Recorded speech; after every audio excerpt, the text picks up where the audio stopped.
I hope that the comments I'm about to make will not offend the questioner too much and some people around here.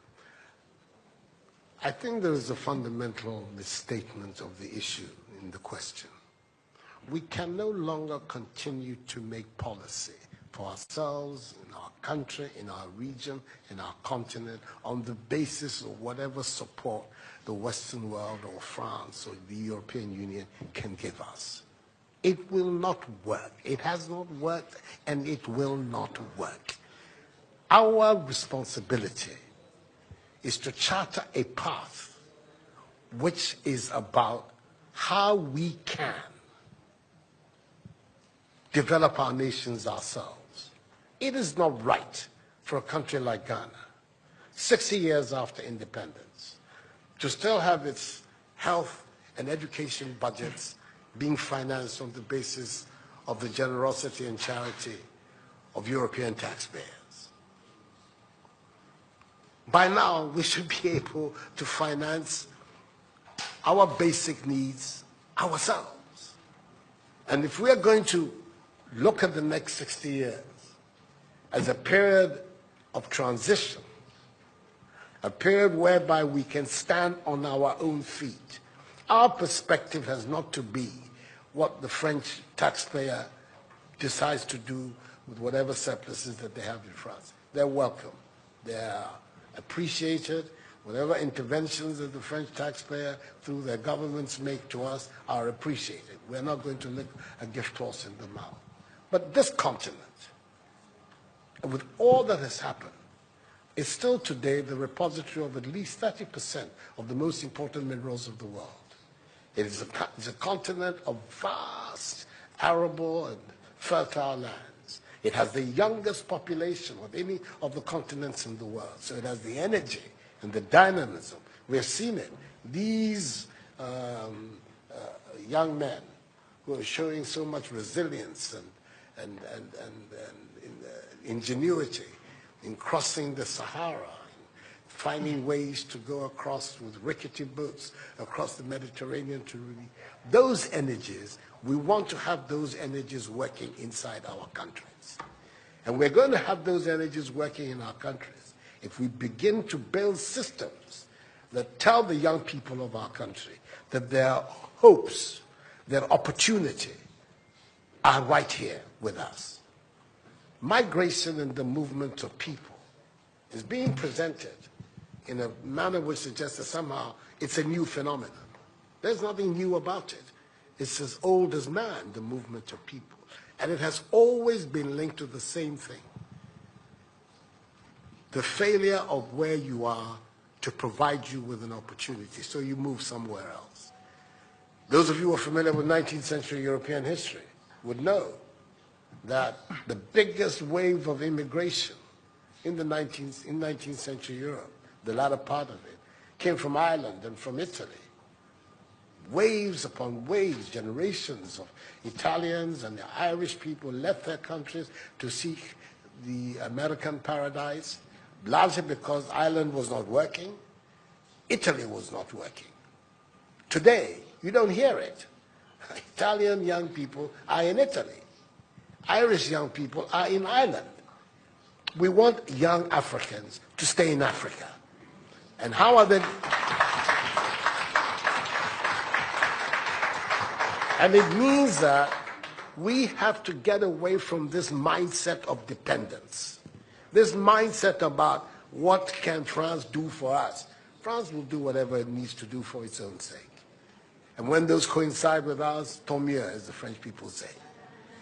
But our main responsibility as leaders, as citizens, is what we need to do to grow our own countries. What are the institutions that work, that will allow us to have good governance, to have accountable governance, to make sure that the monies that are placed at the disposal of leaders are used for the interests of the state and not for those of the leaders, to have systems that allow for accountability, that allow for diversity, that allow for people to be able to express themselves and contribute to fashioning the public will and the public interest.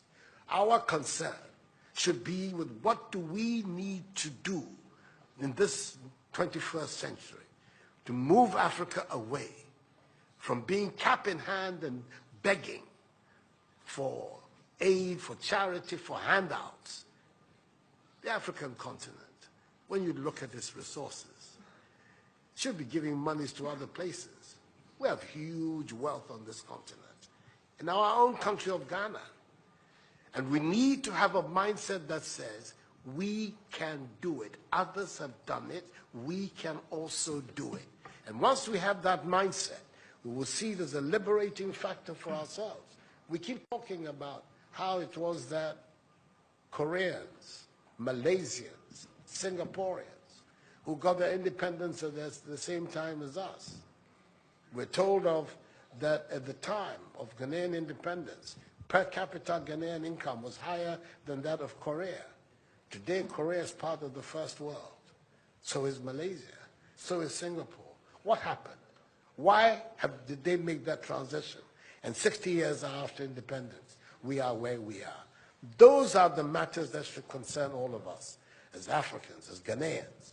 And not, when I say so with the greatest of respect to the French president, I think that the cooperation of France is something that I am, as you know, a strong friend of France. I am Francophile. So I don't have any difficulty with that.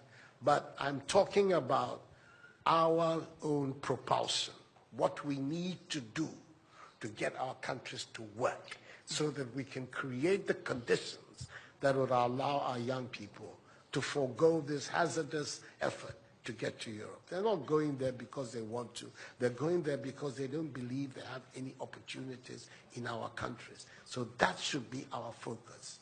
And I believe that with that if we change that mindset of dependence, that mindset which is contingent on aid and charity, we would see that in the decades ahead of us, the full flowering of the African peoples would take place. And that new African personality that was talked about at the time of our independence will become real and imminent in our times. That's what I'm saying. I hope that I'm not upsetting the questioner or even some of my friends who are here. But these are my strongly held beliefs. And that is the reason why I've adopted as the slogan of my presidency, of my period of the Supreme Office of Ghana, that we want to build a Ghana beyond aid. A Ghana which is independent, which is self-sufficient, that is capable of standing on its own feet and building its own life. We can do it if we have the correct mindset to do so. Mr. President, those are my contributions.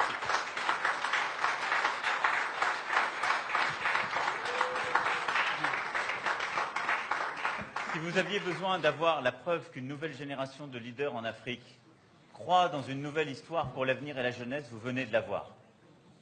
Pour ceux qui pensaient que ce n'étaient que les mots d'un président français parlant de l'Afrique.